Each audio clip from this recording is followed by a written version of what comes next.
In 2017, NieR Automata was released and it was a massive success. A surprising one because usually games made by Yoko Taro mostly reach a niche audience. But with the good visuals, the amazing soundtrack, the fun gameplay and, well, to be thick butt, the quirky director finally reached the mainstream audience. A lot of the people playing it probably didn't know that this was actually the second game in the NieR series. Shortly after the release of NieR Automata, the director of the series, Yoko Taro, explained that he would remake the original NieR if, well, he got paid for it. I played the original NieR when Automata came out to prepare for it, and I fell immediately in love with it. Even if people told me the gameplay would be bad, I still really liked it a lot in general. Now, with the remake, I was excited to see what would change or be added to the game. But sadly, some aspects of it fell a bit flat for me. In this video, I want to talk about a few things regarding the game and why I am somewhat disappointed by the remake known as NieR Replicant version 1.2247448 and so on. Let me clarify first though, I love NieR Replicant. I bought the collector's edition, which was way overpriced, because I love the original so much. I enjoyed my playthroughs of Replicant more than I did with the original, even if everyone got some big eyes now. The improved gameplay is fantastic and the visuals are really good. The story is amazing and I listen to the soundtrack almost on a daily basis. It's on Spotify, by the way. In my opinion, everyone should play this game.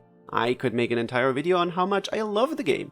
But after over a year of thinking about the remake from time to time, there's just some things I wish that would have been done better, given the chance of it being a remake.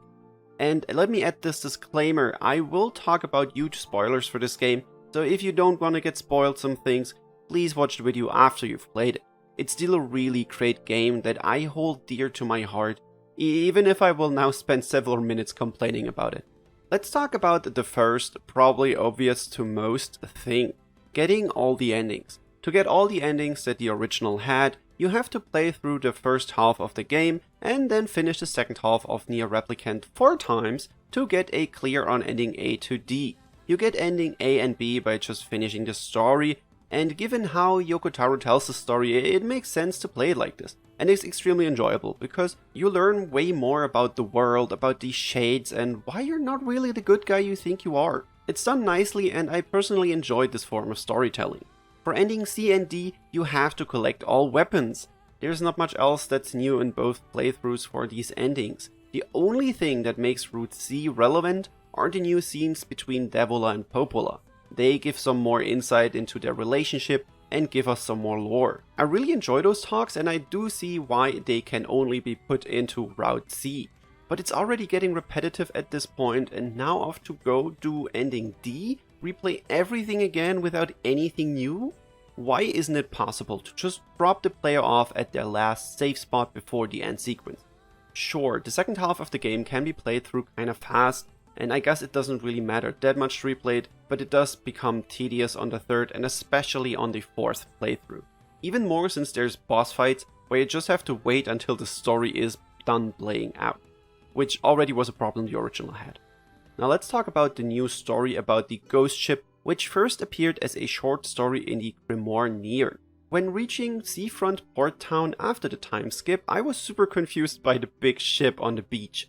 Was it always there? No way, I would surely remember that. I thought the same thing about the red bag couple, and then I noticed all of this is for a new story part, which got me excited. I love the entire plot of this new chapter, and it fits right into the overall style of NieR Replicant. I would say it's even the best subplot in the entire game. How it's built up with the quest for the redback couple, how you encounter the ferryman and he always gushes about his wife, how you learn about his faith, the postman bonding with Louise and her going berserk. Everything in the storyline is done amazingly well. If you've never played the original, you might not even realize it's new, since it fits in so well. But sadly, with this newly added chapter, there's also some problems in the overall scheme of replaying part 2 of NieR Replicant. If you rush this part of the game, it takes like half an hour, so you can get through it kinda fast. But it's for the most part very slow and, well, boring, because you walk super slow in the ship. It also doesn't help that you literally have to run back and forth for some parts of the story, because the fast travel option isn't available during this part because of story reasons. So when you have to look for the man with the red bag for the third time, by just running from city to city, it gets really annoying really fast. The boss fight itself is also kinda long-ish, but at least while playing ending C and D, you can finish the fight quicker by finishing the attack gauge with your attacks and run up the tentacles right away. Overall, while NieR's story is fantastic, it creates the problem that replaying the second half of the game is dragged out even further than before. Like I mentioned, I really wish they would have made it so you can just save before getting ending C, see it, unlock the fact that you have seen it, and have you restart right before the end part of the game. As much as I respect Yokotaro's vision, there's absolutely no reason to having to go through another entire playthrough of post-time skip NieR Replicant to get ending D. There's nothing new while playing it, there's nothing of value, except for the tiny little change in what's happening at the end. Well, you have to delete your save file. And here starts the next problem with the remake. Back on the original NieR, I did ending D as you're supposed to. I sacrificed myself for Kaini, deleting all of my save data in the process. My stupid brain didn't think of making a backup of my save file, but oh well, I wasn't about to continue playing it for a while anyway. This is the only logical thing to do. In the end, it's the last obvious ending. So I can totally understand if people do the same in NieR Replicant, or even doing the ending and using their backup save file to have a fully stocked save game again. If people even go so far of getting both endings in the first place. And this is where ending E now comes into play. They finally added the ending which was cut, that up until the remake was only available as a written piece in the Grimoire NieR book, which was released in 2010. If I wouldn't have known about it being added to Replicant prior to finishing ending D, I honestly just would have stopped playing at this point. I was a bit confused because, well, how do I unlock this? Well, here is how. You need to start a completely new game, replay it until Kaini's hometown gets attacked. And this takes almost 2 hours because you are a weak little baby again now, and you have to run around quite a bit even when ignoring enemies. The only hint that there might be something else waiting for the player is that you can't give yourself the same name as before, but for that, you would already need to think, hey, let's start another playthrough in the first place. And I just really wish they would have handled all of this differently. They could have just told you, hey, look, here's another continuation of the story once you've done ending D on the title screen and just drop you right at where Kaini wakes up. I fully understand that it was done to show that she can't remember all the things that happened, but still knows something is wrong. But this also could have been solved by just showing a small summary of the events in a video before she wakes up. The first part of NieR tracks on a bit, and reaching that part where you finally enter ending E is therefore kinda tedious. Now, ending E, it's fantastic. Playing as Kaini is just so much fun, and it's amazing to finally see the last ending, the what I would call happy ending. Even if humanity is still doomed and all, but at least NieR and Kaini are reunited in some form. It also kind of forms somewhat of a connection to Automata, even if it probably was just fanservice to have the administrators kinda look like 2B and 9S. I would have loved to replay it again at some point because it was so much fun, but that's not easy. You get your save file from ending D restored when you finish ending E, which is cool, but this also means you have to do the entire process of getting to ending E again. Fun things await you, like not being able to skip the credits of ending D, and that's just outright annoying. Why is there no option in the menu to just play Kaini's story again? There's no reason to not just add it on a title screen and have it accessible all the time. Well, at least there's a funny Easter egg in ending E, where if you keep trying to peek under Kaini's skirt, she kills you after giving you several warnings. And die, you pervy little shit! Creepy bastard must have a death wish or something. And that even gives you an achievement. As you can see, I unlocked it only for this video. I didn't peek under her skirt prior to this, so don't look at me funny like that. So now all of these things I just talked about are things that could affect most people, and the next thing I will talk about will only apply to a small percentage of players. A very small percentage that likes to do everything in the game and maybe even go for all achievements. I usually don't do this unless I really love a game.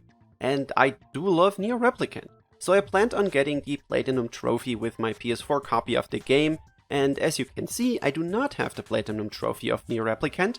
Let me tell you why. First, cultivating the white moonflower, which gives you an achievement. So in NieR Replicant, you can plant crops basically just for fun. Most people probably just ignore this feature like I did back in the original version. The thing with them is though, they don't grow as you play, they progress with time passed in real world time. Growing a flower takes 24 hours, so you have to wait an entire day to get one. Now the seeds needed for the white moonflower aren't available so easily. You need to plant other seeds, crossbreed them, let them die so you can get those seeds, plant them again, and grow them again, and so on. Without a guide, this is almost impossible to figure out in my opinion. So we're talking about several days of work with this, and there's also the small chance you won't get any crossbred flowers and have to redo the entire process at some point. In the original NieR, you were just able to change the clock on your console and bam, time had passed, and you could get the trophy quite quickly.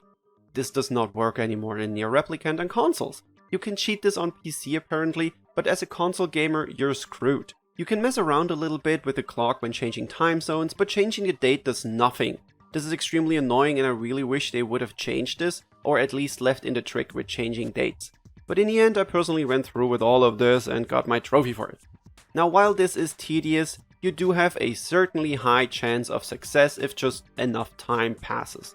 They had their vision, they did it, it's fine. But you know what's not fine? The drop rates of materials for upgrading your weapons. This is something that made me stop upgrading the weapons to completion in the original already, because the chances of getting certain items are just abysmally low. You could grind hours without getting a broken wristwatch. A person can only run through chunk heaps so many times to get a memory alloy before going crazy. There's this bigger enemy that could drop it, but mostly just drops titanium alloy, which you also need 24 of, but by the time you have enough memory alloy, you'll have more than enough of the lesser rare item. I know that in the end it is all very random, but having those extremely low rates doesn't make things easier. I just simply do not understand why the rates on those items weren't increased for the remake. It was already a huge point of critique in the original, and they just went along and did the same thing in the remake. This is something I just don't understand. Why not change this? There's literally no downside for them to do this. In a game that's already kinda repetitive by nature, at least make farming materials a little bit easier for us. Thankfully, doing ending E gives you a super strong weapon that helps dropping the enemies faster, so I guess they helped a little bit with this problem at least. Now, these are like the biggest problems I have with the remake. There's some other small things I would have enjoyed, like maybe adding some drawn backgrounds to the story segments, giving us a bit more visuals just like they did in ending E, but I do understand that those are meant to use your imagination just like in a novel. And I know it's a stupid thing, but another small thing. The puzzle in the Shadow Lord's castle sometimes make no sense. Look, I'm standing right in front of the door in this clip. To get out, I need to push the boxes away. It makes sense if you would need to pull to open the door. Now let me push the box and open the door. You open the door by pushing it open. You literally could just push it open without having to push around the boxes. There is a door where NieR pulls it, but most doors have to be pushed. Look, I know it's dumb, it's a small thing, but it's something that has always annoyed me. Anyway, with this, we have reached the end of the video. I am Gaming Quitte, the most delicious Quitte of them all, and I hope I was able to bring my points across the right way. I'm really new to this kind of video. If you would like to see more videos from me talking about games I love, please subscribe to the channel and leave a like if you enjoyed the video. Tell me down below what you think about NieR Replicant and follow me on Twitter and TikTok for more things to see from me. Thank you all so much for watching until the very end, you're the super best, and I will see you in the next video. Bye!